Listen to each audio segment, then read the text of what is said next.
Now for a crocodile, I've got two 5-inch rounds. One is green, blown up to about 3 inches. Yellow is about 2 inches. On the crocodile, I'll use yellow eyes frequently just to help make him look meaner. I've got a dark green 160 with about 6 inches uninflated of tail on it. I've got a green 260 with about 5 inches uninflated on the end of it. And then a green 360 with about 4 inches uninflated on the end of it. We're going to start with the green 360.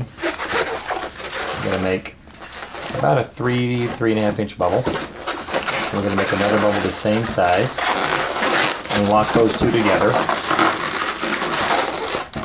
And then we're going to take our green 5-inch round and I'm going to divide that into 2 bubbles by pushing the knot up in the middle and twisting it. And then I'm going to twist that around the base of where I just put those two together. That's going to be his head. Those are his cheeks. Now I'm going to take the yellow round and do the same thing. And we're going to twist that also into the base of his head. Just like that. And there's his head. Now we're going to come back make about a 2-inch bubble. And we're going to make a small round bubble. Make it into a pinch twist. And then I'm going to split that pinch twist. And I'm going to make about a 4 to 5-inch bubble for his body. Make another pinch twist. And I'm going to split that one as well. And that's his basic body.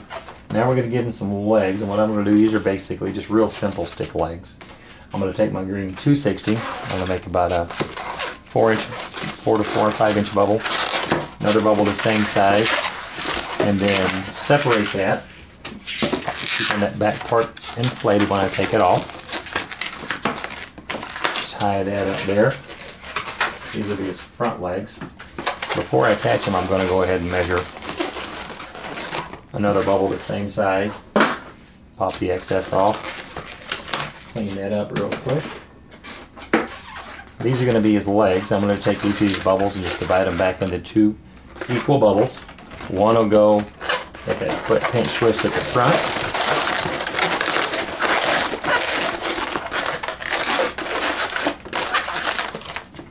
Do the same with the other, and it'll go with that split pinch twist at the back.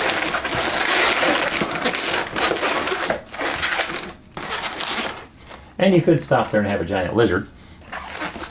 But we're making a crocodile, and so what helps differentiate this from just any other lizard is the scales that run down his back. So I'm going to take my 160, I'm going to twist the nozzle one up here in his head, where his cheeks and eyes are, and then I'm going to make a string of pearls that's going to run down his back. I'm going to twist them into here, and this is why I split this, so that way they can kind of rest in there and it won't roll off the sides of a regular pinch twist.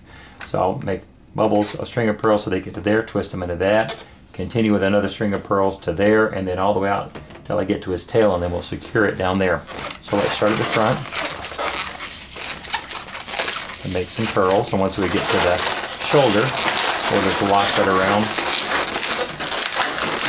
like that, and then just continue on down his back.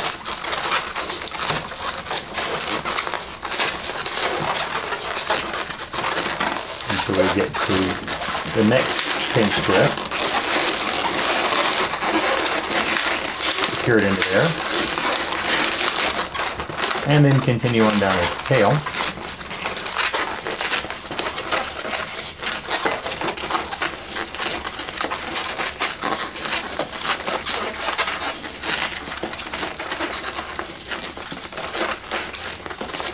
Until we get almost to the end of his tail. Then I'm going to take and twist a bubble on the end of his tail and just wrap this around it. And then I'm going to make 2 pinch twists out of the 160. Secure this in place. And put one on either side of his tail there. And then pop off the rest of the 160. We no longer need that. Secure that in there. And there you have your crocodile.